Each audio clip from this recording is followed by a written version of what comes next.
Ya nosotros hemos visto temas importantes como errores refractivos, estrabismo, ambliopía y capacidad visual. Por otro lado, Roche han visto glaucoma.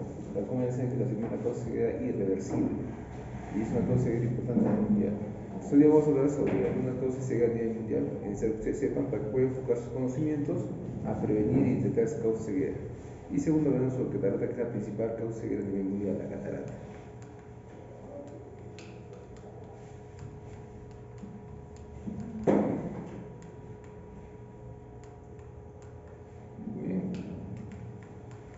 Es una revisión estadística de hace más de 10 años, no, casi 10 años, 20 años, pero igual la jerarquía se mantiene. La primera causa a nivel mundial es la catarata. Es algo que tengan en cuenta qué cosa es ceguera y qué cosa es discapacidad visual. Ya hemos visto discapacidad visual, que ceguera significa una visión visual menos de 20/200 y una discapacidad visual menos a 20/40. Estas son causas de ceguera, no discapacidad visual, ¿de acuerdo? La primera causa de ceguera a nivel mundial es la catarata. Y es la primera causa de ceguera reversible. ¿Por qué? Porque a través de una cirugía se recupera la visión. La segunda causa es el glaucoma. El glaucoma es la segunda causa de ceguera a nivel mundial y es la primera causa de ceguera irreversible.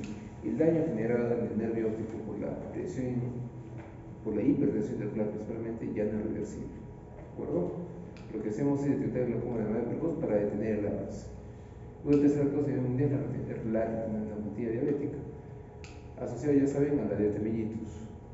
Actualmente la tercera causa, será la cuarta causa, ahora se encuentra como la tercera causa por la malnutrición a nivel mundial. Es una causa ceguera reversible hasta cierto punto, y a partir de cierto punto ya es irreversible. Por eso también es necesario a todo paciente con diabetes evaluarla. Ya saben que la retina diabética no se presenta al comienzo, se presenta después de un tiempo. Está asociada al marco de la enfermedad y al tiempo de la enfermedad. Ustedes van a tener pacientes diabéticos y tienen que llevar inmediatamente al médico oftalmólogo. Eso lo vamos a hacer cuando hablamos del tema de retina diabética. Hasta cierto punto se puede revertir el daño por la diabetes, pero a partir de cierto punto ya el daño no es tan reversible. Por eso es necesario detectarlo de manera precoz. Una cuarta causa de una degeneración macular asociada a la edad. Esta es una causa de daño a nivel de la mácula, tiene una base genética y es degenerativa, no tiene cura. Lo que podemos hacer es detectarla a tiempo para retrasar el avance en el tiempo, pero no hay cura. Y es una causa importante de discapacidad visual también, pero es la cuarta causa ceguera. Otras causas importantes, en ese 13% están las causas de ambliopía. Ya vamos a ver las causas de ambliopía, principalmente errores refractivos y estrabismo.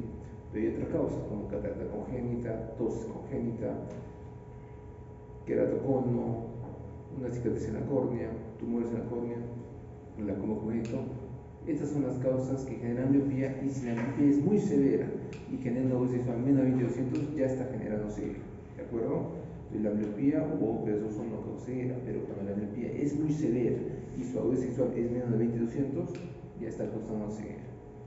Otras cosas que son menos importantes actualmente es la costercosis y tracoma. Estas son causas de ceguera que eran muy incidentes y prevalentes muchos años atrás.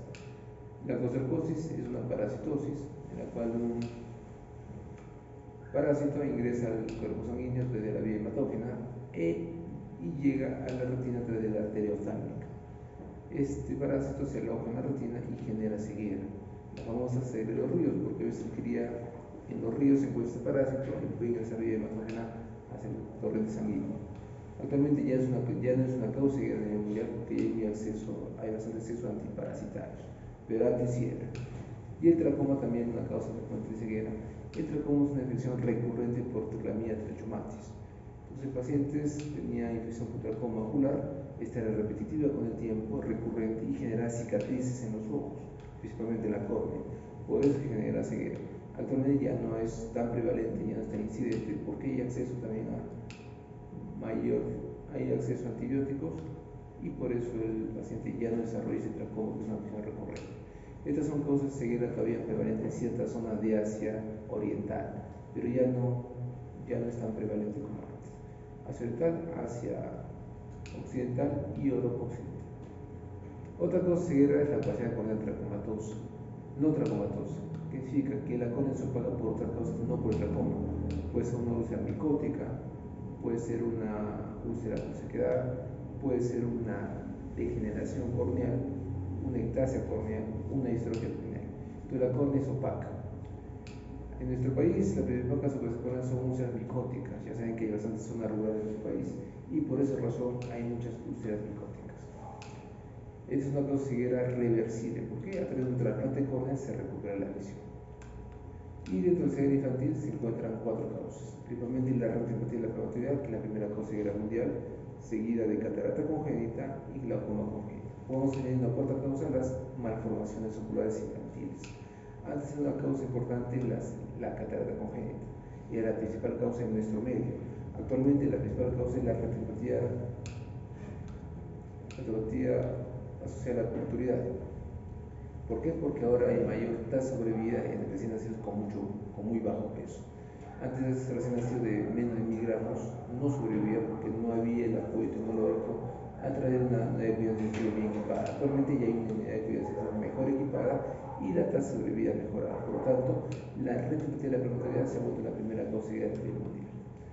Estas son las causas ceguera dependiendo de la región. Podemos ver que a nivel de América, el catarata y la coma y la retinopatía son las principales causas ceguera, a diferencia de Norteamérica, por ejemplo, donde las causas era la degeneración macular, la retinopatía diabética y el glaucoma. ¿Por qué no la catarata? Porque la catarata se opera de manera precoz, no se espera rangos de ceguera o de agudos visual muy baja.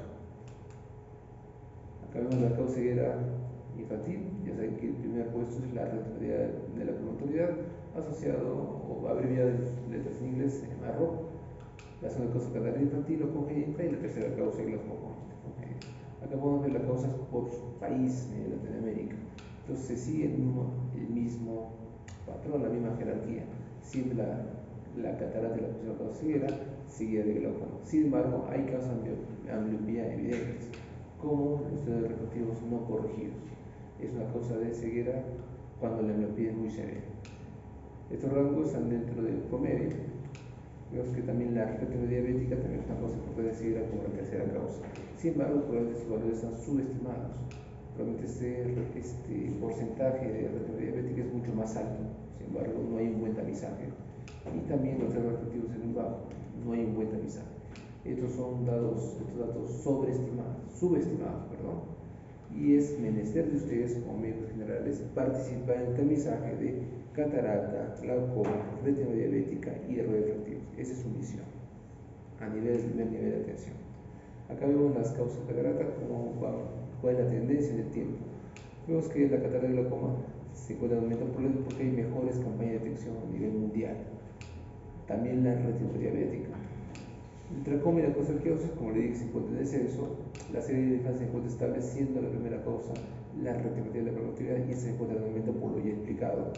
Y otras causas como úlceras corneales, traumas, siguen siendo estables. Muy bien, eso resume la causa ceguera. Recordar cuáles son las primeras, segunda y tercera causa ceguera a nivel mundial y cuáles son causas de discapacidad. La primera causa de discapacidad sigue siendo los errores refractivos y la primera causa ceguera sigue siendo la catarata, al igual que la primera causa de ceguera reversible y la segunda causa de discapacidad visual, la catarata. La catarata es la cirugía más frecuente a nivel oftalmológico, es la que se realiza a nivel mundial con más frecuencia, y el tema de hoy es precisamente catarata. Recordar que de todas las causas de ceguera, 75% son causas reversibles y ya saben que 50% aproximadamente es la catarata. El otro 25% está dado por la retinopatía diabética, por las patologías corneales que a través de un trasplante pueden recuperar la visión y las causas de miopía. Y el otro 25%, dado principalmente por el glaucoma y la degeneración ocular, no son reversibles. Eso se va a preguntar. Muy bien, hablando de catarata, el cristalino tiene varias patologías. La catarata es la más importante. Sin embargo, hay alteraciones del cristalino como alteración de la forma y de la fusión. Pero principalmente vamos a abocar a catarata. ¿Qué es la catarata? La catarata es la opacidad parcial o total del cristalino o su pérdida de transparencia. Puede ser la opacidad localizada en una parte del cristalino o es una pérdida de transparencia de manera genérica. ¿A qué se debe su nombre de catarata? Pues si nosotros observáramos un cristalino opaco, en este caso una opacidad cortical, nosotros imaginamos que estamos sobrevolando unas cataratas. Este nombre se hace muchos años. Hay cataratas avanzadas, hipermaduras, como cataratas incipientes. Si ustedes ven un paciente en la posta con una leucocoria, nos evidencia con una opacidad de la pupila bien marcada como ese paciente, obviamente se trata de una catarata. Sin embargo, a veces es muy difícil evaluar una catarata que no está madura. Hay cataratas incipientes que ustedes tienen dudas si tienen o no tienen catarata. Sin embargo, este puede ser una catarata. ¿Cómo lo confirmamos? Con ciertos exámenes. Pero aquí es una catarata evidente. Probablemente esta huella visual del paciente tenga 2400, 2800, no sé, pero debe tener una huella visual muy baja. El cristalino tiene un origen ectodérmico, por lo tanto, cuando hay alteraciones del cristalino, también hay alteraciones del semen anterior, como la córnea o los párpados. El cristalino está compuesto por células, si bien es cierto, es una estructura transparente, prácticamente invisible, es la única estructura invisible de nuestro cuerpo. Está compuesto por células, así no parezca. Tiene varias capas, una parte nuclear, una corteza y un epitelio. Estas son las partes del cristalino o la catarata, pero ya con fines quirúrgicos. Entonces, nuevamente, tiene un núcleo, tiene una corteza, tiene un epitelio y también tiene un saco que lo contiene. Entonces, el cristalino está dentro de un saco, dentro del ojo. Este saco tiene un grosor bastante ínfimo. Vemos que la parte posterior del saco es de 4 micras. Nosotros, cuando operamos catarata, retiramos el cristalino y dejamos el saco. Si nosotros dañamos esa estructura, entonces no vamos a poder colocar el lente artificial dentro de ese saco. Por eso es muy importante conservar esa estructura. El cristalino sufre cambios a medida que uno crece, cambios a nivel del poder, del tamaño y del grosor. Empieza con una potencia de recién nacido aproximadamente de 32. Ya saben que mientras más convexo una estructura, mayor potencia. Mientras más plano, menor potencia. Entonces, el cristalino tiene una forma ovoide, como pueden ver acá en el nacimiento, y poco a poco tiene una forma elipsoide. Ahora, la opacidad cristalina se da por varias causas. La principal causa es la degenerativa senil. ¿Por qué se produce la degenerativa senil? Porque hay una alteración del metabolismo. Hay un aumento, un incremento de puentes disulfuros entre las proteínas que le da ese color cobrizo amarillento, debido a que ciertas enzimas como la glutatión oxidasa se incrementa y la glutatión reductasa se reduce. Esto es a un nivel metabólico, una degradación metabólica. El cristalino debería tener esta transparencia, pero va evolucionando en el tiempo y tiene la transparencia. Esto es lo que impide la buena visualización. Este generalmente es una catarata nuclear. El núcleo es donde se empieza a degenerar principalmente. Hay varias clasificaciones de la catarata de acuerdo a la edad de presión, a la etiología, al tipo donde está la opacidad, a nivel nuclear, pues a nivel cortical, o puede ser general, puede ser a nivel subcapsular, que involucra la cápsula posterior y el epitelio del cristalino, o polar, cuando compromete la cápsula anterior y el epitelio cristalino. Por la madurez, pues incipiente, no se nota la catarata. Evolutiva, que está avanzando, incrementándose, madura y es más opaca, o hipermadura muy opaca. ¿Verdad? En cuanto a las causas, la primaria vendría a ser la senilodegenerativa, que se presenta a partir de los 50 años. Los pacientes, sus papás, cuando tengan más de 50 años, ya deben tener cierta catarata, pero no todos avanzan al mismo ritmo. Hay personas que empiezan a tener catarata y nunca se operan, ¿de acuerdo? Hay causas secundarias como la metabólica, principalmente la diabetes mellitus. La diabetes mellitus genera una alteración metabólica sistémica. Ya saben que la diabetes puede generar retinopatía diabética, nefropatía diabética y también catarata. Mucho depende del control de la enfermedad y el tiempo de la enfermedad. Otros como hipocalcemia y otros anteriores también pueden generar catarata.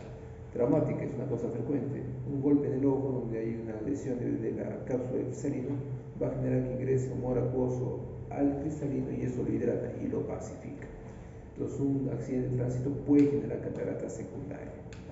Inflamatoria, la uveitis. La uveitis es una inflamación de la uvea, que está conformado por el iris, el cuerpo ciliar y también por la coroides. Entonces, esa inflamación puede generar también un aumento de la permeabilidad del saco y generar una hidratación y una catarata secundaria. Tóxica por corticoides. Entonces, el corticoides puede generar catarata también y asociado a otras patologías como el glaucoma o miopía. Puede estar asociada a relaciones drogas, pero no es algo muy evidente. Y se debe tener en cuenta que hay causas secundarias de la catarata, ¿de acuerdo? Y no solamente el nivel de catarata del adulto adquirida, sino de la catarata congénita. La catarata congénita es la que se presenta o al nacimiento o los primeros años de vida. Tiene también causas, principalmente la infección. Dentro de las infecciones la más frecuente es la rubiola, tener en cuenta ello, pero otros agentes sí pueden generar también catarata. Dentro de las metabólicas, no la diabetes en el caso, pero sí otras patologías, como la galactosemia, la hipoglicemia, el hipopertiroidismo son causas metabólicas que pueden generar catarata en el recién nacido. La causa hereditaria es una causa primaria, tiene un 30%, pero muchas veces no se comprueba, tiene que ser por descarte. No existe actualmente el aparataje tecnológico para que a cada niño que tenga catarata congénita se le haga un screening y revelar cuál es el gen alterado. No existe en nuestro medio. Hay genes alterados, sí, pero no existe. Generalmente se tiene por descarte. Al final, sea genética, hereditaria, primaria o secundaria, tiene que operarse. Asociadas a novelas populares, es necesario tener en cuenta que cuando un paciente tiene catarata, un paciente pediátrico tiene catarata congénita, hay que buscar otras causas asociadas, como algún síndrome o alguna malformación asociada. Un lago congénito, una herida que es la falta de iris, vitreoperitoneal hiperplásico, es un tejido vítreo remanente. Entonces puede estar asociado a otras patologías, porque ya saben que tiene un origen ectodérmico, como le he comentado, y asociado a síndromes. Nunca descartar que haya un síndrome asociado. Por eso va a apuntar, tienen que aprender qué síndrome están asociando a la catarata congénita. Si ustedes sean la consulta en la posta y vean a un niño con una catarata congénita, pensar, este niño podría tener otra patología, o sea, una trisomía, un síndrome de Turner, podría tener. Muy bien, estos son los tipos de catarata de acuerdo a la ubicación de la opacidad. Ya he dicho que la catarata nuclear es la más común. Vemos que hay un tono cobrizo a nivel del núcleo, pero no es la única. Tenemos una catarata cortical donde la opacidad es a nivel de la corteza. Es una corteza hipermadura. Miren la catarata blanca. A veces está hipermadura que se licúa la corteza. Ella es una alteración metabólica severa de cristalino, o a veces se licúa tanto que está flotando el núcleo de cristalino, está flotando. Esta catarata a veces es complicada porque se puede desgarrar el saco y ahí viene una complicación. Esta es la catarata subcapsular posterior que les he comentado. Esa catarata tiende a ser de difícil detección si no se hace una buena evaluación, porque la opacidad está acá, en esta parte, la parte posterior con el epitelio. Entonces, a simple vista no lo van a ver. ¿Cómo lo vería? Con un examen a través del reflejo rojo del oftalmoscopio o en la lámpara de hendidura. La lámpara de hendidura es un equipo que tienen los oftalmólogos, que es un equipo conformado por una fuente de luz y un juego de lupas que permite ver con amplitud el segmento interior. Ustedes no lo van a tener. Podrían tener una lámpara de hendidura portátil, sí, pero no todos lo tienen.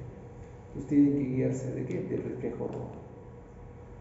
Es una catarata lamelar donde es una opacidad bastante incipiente, y esta es la clasificación de las cataratas que nos sirve sobre todo a los médicos oftalmólogos para determinar qué técnica quirúrgica vamos a utilizar. Hay que evaluar qué grado nuclear, qué grado cortical, qué grado subcapsular posterior. Mientras la catarata sea muy opaca, entonces la catarata tiende a ser más dura, y a mayor dureza evaluamos qué técnica quirúrgica hacemos.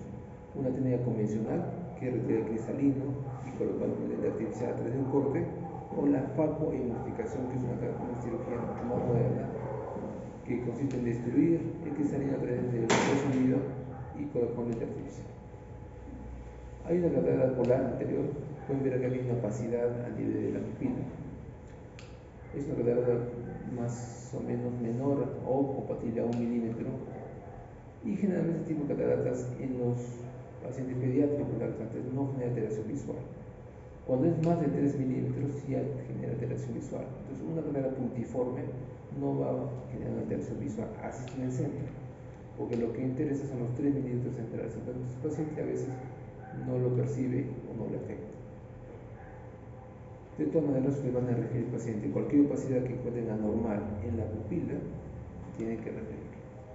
¿Cómo vería esa opacidad? Como un reflejo rojo con el oftalmoscopio? Así. Ustedes pueden ver con el oftalmoscopio esta opacidad. No hay motivo de que ustedes dejen de detectar una opacidad de ese nivel, porque lo mínimo que tiene que venderse es el reflejo rojo. Acá hay una opacidad mucho más tenue, más discreta, a veces puede pasar desapercibido y el paciente no se fija en la alteración de la luz. Tengo más ejemplos de evaluación. Acá vemos la catarata nuclear. A través de la lavandadura, ya el médico, ustedes pueden sospechar que tenga una opacidad, pero el médico oftalmólogo lo evalúa y lo confirma con la lavandadura en consulta. Usted lo que muestra es el reflejo rojo. El reflejo rojo es bastante importante, ahorita vamos a hacer algunos ejemplos. Ustedes pueden sospechar que es una catarata a través de ciertos síntomas, no solamente la baja agudeza visual, también hay otros síntomas. Primero, si es una catarata nuclear senil, la disminución de la agudeza visual es progresiva, no es inmediata. Sería súbita si fuera un trauma ocular, no es súbita. El paciente se queja de la luz. ¿Por qué hay deslumbramiento? ¿Por qué hay resolana? Porque los rayos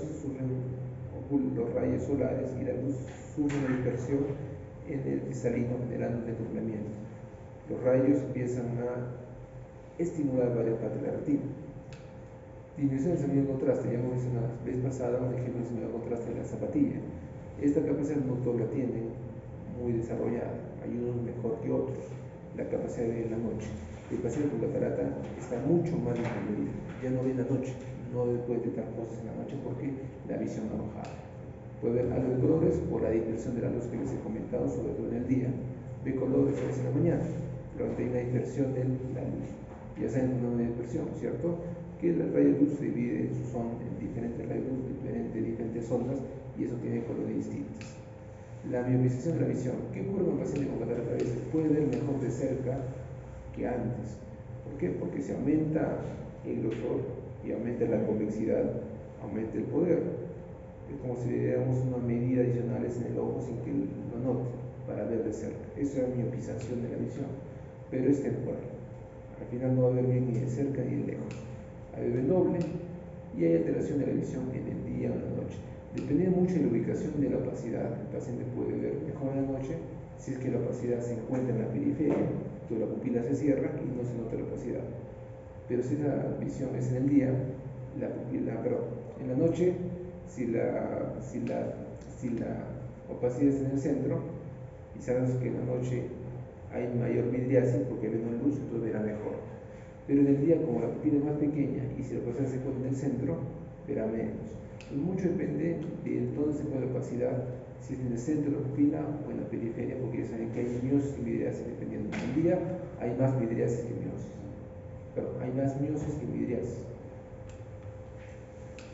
¿Qué pasa con los pacientes pediátricos? El paciente pediátrico no te va a indicar si mira o no mira menos. Un paciente de 1 año, 2 años no te lo va a decir. Entonces tú vas a ver signos indirectos. Tiene la mirada perdida, no sigue bien los objetos, hay nistagmus cuando es muy severo, puede haber un estrabismo. Ya saben que la catarata genera miopía y la miopía por catarata genera estrabismo. Podemos ver la luz sin la miopía, ve mejor con un ojo que en otro ojo. Si el paciente que tiene catarata se le tapa el ojo que tiene catarata, no va a tener ninguna alteración visual, pero si usted le tapa el ojo que tiene buena visión y le deja el ojo con catarata, se va a irritar, se va a molestar. Entonces hay signo indirecto de catarata en un paciente lactante. Examen físico. Evaluar de manera macroscópica si hay leucocoria. ¿Qué es la leucocoria? Es la opacidad en la pupila. Diferente al leucoma, ustedes ya saben a qué me refiero cuando hablo de leucoma y leucocoria, eso lo han estudiado en semiología. La leucocoria es una opacidad, puede ser a nivel de la cristalina, puede ser a nivel del humor-vítreo, puede ser a nivel de la retina, no lo sé. Pero hay leucocoria. Ustedes, si desean hacer un fondo de ojo, no van a poder evaluar el fondo de ojo porque hay una opacidad que les impide ver el polo posterior. Y el reflejo rojo o test de Bruger anormal. Es el examen que más vamos a usar para definir la catarata precoz. Lo ideal es una lámpara de dura, pero eso no van a tener. ¿Cómo vería yo una lámpara de dura? A través de la de luz veo varios cortes del segmento del ojo. Veo cómo ilumina el iris, veo cómo ilumina la córnea y acá veo cómo ilumina el cristalino. A través de sus varias capas. Acá veo obviamente que hay una opacidad. En el caso de los pacientes pediátricos, lo que se hace siempre es el reflejo rojo. ¿Ya? Pues tiene que aprender a hacer el reflejo rojo con el oftalmoscopio. El reflejo rojo, acá está bastante exagerado, está dado por el reflejo de los vasos sanguíneos de la retina. Pues la retina no es roja, sino que es el reflejo de los vasos sanguíneos. Ese es un reflejo aparentemente normal. Así se vería. Este es un reflejo real. El reflejo no es rojo en toda su área, no es tan uniforme. Hay zonas más oscuras, más blancas, dependiendo de la posición y de la aberración córnea. Acá vemos que hay una opacidad en el ojo izquierdo, usted la nota, ¿cierto? ¿La notas? Muy bien. Hay una opacidad que no es similar al del otro ojo. Acá vemos que hay una opacidad y una transparencia, a pesar que esa parte blanca es producto de la curvatura corneal. Pero aquí hay una zona opaca no móvil. Entonces se pone en diferente posición, la mano así notando. Acá hay una catarata. Puede afectarle mucho o poco, habrá que ver la madurez visual, pero hay una opacidad. Si usted detecta en su paciente, lo refiere. ¿De acuerdo? Esa es su función. Acá vemos un reflejo rojo aparentemente normal, no está tan alterado, pero hay una pequeña opacidad lamelar tenue que no le va a quitar la visión, pero es un reflejo no tan normal. Acá obviamente hay una opacidad bien marcada. Acá tienen que referir el paciente. Acá hay otra opacidad en estrellas, pues un trauma ocular, es un trauma puede generar una catarata en estrella. Otra catarata, una opacidad totalmente del núcleo está opaco, dejando acá la corteza. El núcleo está opaco. Entonces ustedes tienen que puede hacer reflejo rojo por lo menos. Diagnóstico. Antes de exámenes que ustedes pueden hacer. ¿Qué exámenes pueden hacer ustedes? La audiovisual, el reflejo rojo, la oftalmoscopía. Nosotros son complementarios. ¿Cuándo se opera una catarata? Que es la pregunta. ¿Cuándo su audiovisual esté bien alterada? De acuerdo a la guía del ministerio, tienen ustedes en la plataforma adulta que ya está cargada ya la guía de catarata del ministerio y la guía de catarata del Seguro Social. Ustedes van a revisar esas guías. Ese es el documento de guía que ustedes se van a guiar. De acuerdo a MINSA, cuando la audiovisual menos de 70 hay que operar, pero mucho depende de cada caso. No es lo mismo un paciente trabajador en el campo que un paciente de oficina. El de oficina requiere una audiovisual mucho mejor para hacer sus actividades de oficina. Entonces es relativo esta audiovisual. Sin embargo, en el Ministerio de Salud se usa este mejor, pero hay que considerar siempre el trabajo y la profesión. Acá vamos a ver el reflejo rojo.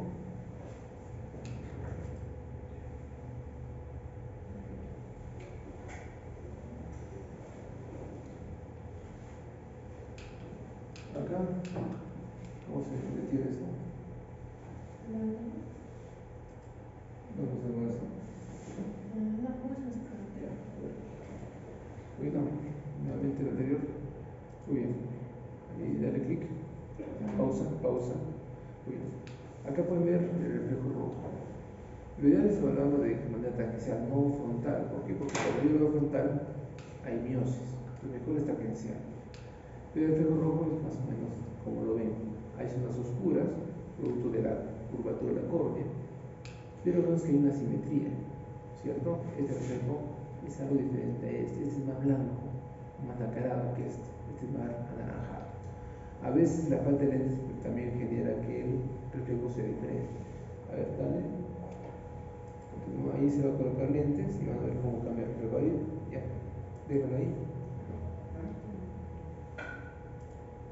Ahí. Acá pueden ver cómo el color cabello es un poco más similar.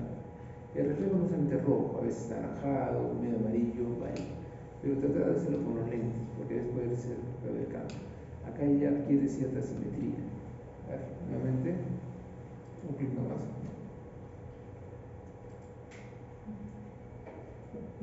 Tienes que dar ahí. Ahora se lo coloca y da clic ahí, en la barra. Ahí, ok. Se vuelve a colocar el lente. Dale clic clic ahí en el líquido, ¿ya? Muy bien, ahí otra vez. No, dale en el icono de play, no pongas ahí. Eso, ahí. En el icono de play, ahí, quédate ahí, por favor. Ahí. Este es un reflejo del niño. Acá con los lentes se ve más similar. Ambos ojos. Al retirar el lente van a ver cómo cambia el reflejo rojo. Al dar clic. Ahí, dale clic ahí. Ven cómo el reflejo del ojo derecho y del izquierdo. Entonces cambia. Ustedes tienen que hablar del reflejo rojo, no son de la opacidad, tienen que hablar de simetría. Si ustedes ven que el reflejo rojo no es simétrico, entonces eso llama la atención. ¿De acuerdo? Miren cómo se refleja, cómo cambia con el lente. Del clic, eso. Muy bien. Entonces lo van a practicar seguidamente. Muy bien.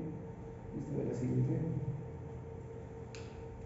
Para un paciente que tiene catarata y necesitamos operarlo, se le pide ciertos exámenes.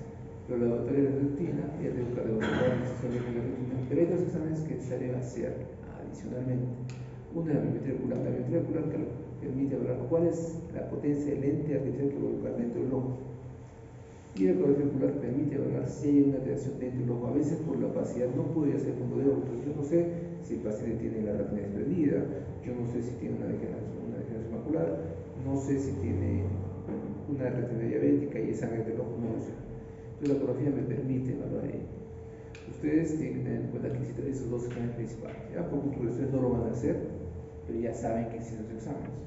Muchas veces se hacen campañas en las costas, en tu salud, se le evalúa al paciente de manera genérica, de manera rutinaria, pero muchos también llevamos estos equipos para hacer estos exámenes. Ya saben que para tratar requiere otros exámenes adicionales. Esta es una cirugía ambulatoria, el paciente se opera y se va a la casa. En el caso de ser un paciente pediátrico requiere anestesia general y ahí sí se puede quedar hospitalizado en los pediátricos. Paciente, ahí no. Este es el examen de la biometría. Este es el que permite que la biometría calcula el lente que voy a colocar. Pero ¿cómo se calcula el lente? ¿En base a quién? A la distancia del globo ocular y al poder de la córnea. De acuerdo a eso yo veo cuál es el lente que voy a colocar aquí para que el punto focal se dé en la mácula. ¿De acuerdo? A través de estos exámenes ya bastante automáticos, aquí me da, utilizan fórmulas y aquí me da cierto valor, 22 dioptrías, 22.5, son las dioptrías del lente que tengo que colocar. Esta es la ecografía, que permite hablar cómo es el ojito, es un corte de una ecografía, acá es un humor vitrio, totalmente hipocogénico, porque es prácticamente un gel invisible, la retina, y acá se puede incluso bosquejar el cristalino del paciente. Tratamiento de cirugía de catarata. Hay dos técnicas para cultura. Ya eso ya es para que sepan que ustedes no van a ver la catarata. La técnica extracapsular tradicional lo que hace es hacer un agujero en la cápsula del cristalino, en la cápsula del cristalino, se retira el cristalino y posteriormente se coloca el lente artificial. Estamos aquí haciendo una operación, una foto de la operación, una paracentesis, un corte a nivel del limbo. Se realiza lo que se llama cápsula rexis, que consiste en hacer un agujero en la cápsula anterior, más o menos de 6 milímetros en esta técnica habitual.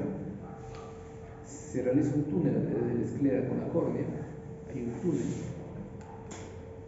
A través de ese túnel se retira el cristalino, es un túnel autosellante. Se aspira todos los restos que hayan quedado del cristalino de la catarata, principalmente la corteza. Y luego que haya aspirado y esté vacío el saco, coloca el lente artificial. Acá tiene unas ápticas, son las patitas del lente que permite que se ajuste al saco. Y finalmente se terminó la cirugía de catarata. Y la técnica habitual. ¿Cuál es la técnica más moderna actualmente? La facoemulsificación. Por favor. Gracias. Esta es una muy bien. ¿En qué consiste la facoemulsificación? Que a través del ultrasonido se desintegra el cristalino y se retira a través de una inyección. Ahí se hace un corte, una paracentesis, se hace la cápsula rexis, que es un agujero en la cápsula anterior del cristalino, y se introduce una pieza de mano, que es un equipo con ultrasonido. Se desintegra en ese momento y se aspira el cristalino. Se desintegra y se aspira. De tal manera que al final se aspira toda la catarata a través de esa incisión, a través de esa pieza de mano, ese instrumento, y yo coloco el lente. Este lente ingresa a través de la incisión porque es un lente plegable, se ha doblado dentro y se desdobla dentro del ojo. Es la cirugía de facounificación que demora más o menos 20 minutos a 30 minutos. La más moderna. Acá vamos a ver un video de una cirugía real. Por favor. Adelántalo un poco. Un poquito adelántalo. Muy bien. Un poquito para atrás. Muy bien. Perfecto. Acá vemos que es una catarata bastante madura. Se hace una incisión a través del limbo. Se está colocando un tinte que se llama Zoetripam para teñir la cápsula anterior. Se coloca también un gel dentro del ojo, entonces una viscoelástica.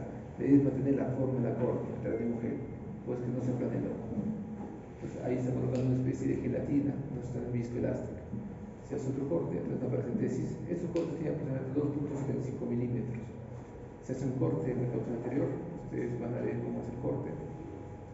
Ahí pueden detectar y la cápsula que se está abriendo con un pequeño corte. Esa cápsula de acá está teñida. Y se hace un movimiento que se llama cápsula rexis, hacer un agujero en la cápsula anterior, más o menos de 5 a 6 milímetros. Esta es una cirugía que requiere una columna de sangre importante. Recuerden que si yo esta pieza la levanto mucho, puedo dañar la córnea, y si yo aprieto mucho, puedo romper la cápsula. Dicen que son 4 micras de grosor posterior. Entonces hay que ser bastante fino en esta maniobra. Bien, vamos a levantar un poquito. Muy bien, ya se ha terminado así la cápsula rexis. Va a retirar y ahí se el agujero en la parte anterior de la cápsula. Adelante un poco, por favor. Un poquito más. Un poco más. Un poco más. Un poco más. Muy bien, ya la retiró. Ahora lo que ven ahí es el cristalino pacificado de la catarata. La catarata también cómo se mueve dentro del saco. Lo que se siente es luxar. La luxo un poco y a través de esta pieza en mano que es el facounificador. Es una pieza donde incluye un facounificador, que es el equipo de ultrasonido que se lleva a la catarata, y a su vez aspira, y a su vez inyecta líquido, aspira y un ultrasonido. Ve ahí como parte de la catarata en dos, dentro del ojo. Atrás hay un saco que pone 4 micras. Se está partiendo el cristalino en varias partes y lo que hace es la facounificación, desintegra. Ante el ultrasonido empieza a desintegrar y la aspira. Todo a través de esta incisión. No es necesario hacer un corte para retirarlo. Ven cómo estaban desintegrando y aspirando la catarata.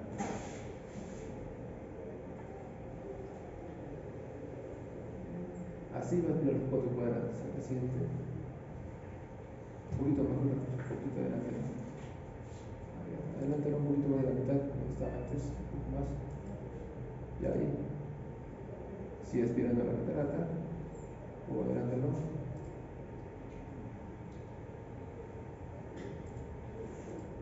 Un poco más. Trata de que no se parezca la barra para no se vaya. Un poco más. Muy bien. Ahí ya se está terminando de aspirar la catarata y está aspirando los restos de la corteza. Un poquito más. Eso.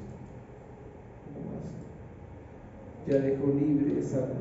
Se coloca una sonda viscoelástica y ahí te va a colocar el lente que ya nos había comentado. Se coloca el lente, es un lente plegable y se desdobla dentro del ojo.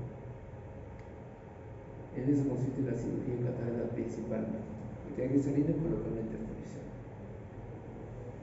Se está aspirando la sustancia viscoelástica, la queratina que se aplicó y ya acabó la cirugía. Es un proceso sencillo, pero requiere una curva de aprendizaje, ¿no es cierto?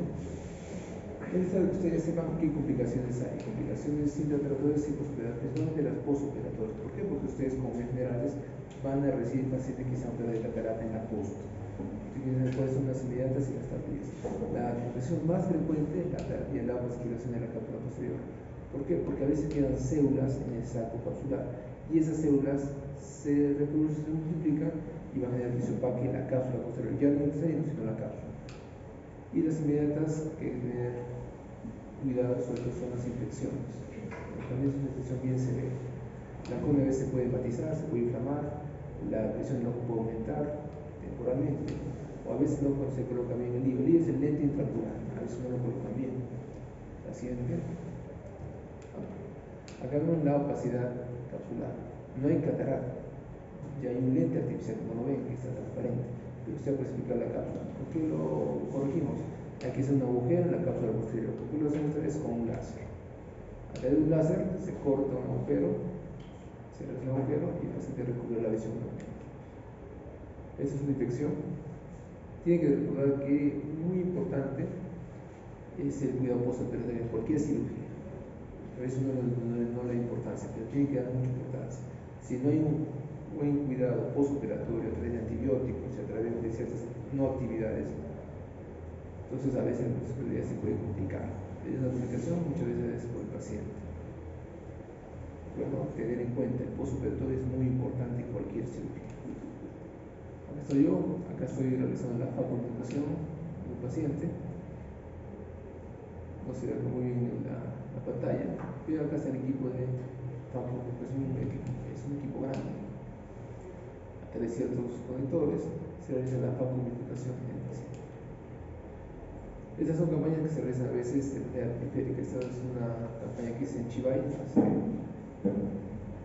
años más o menos, cuando era residente, y yo les he encargado a amigos generales que van a ser ustedes que cuiden al paciente.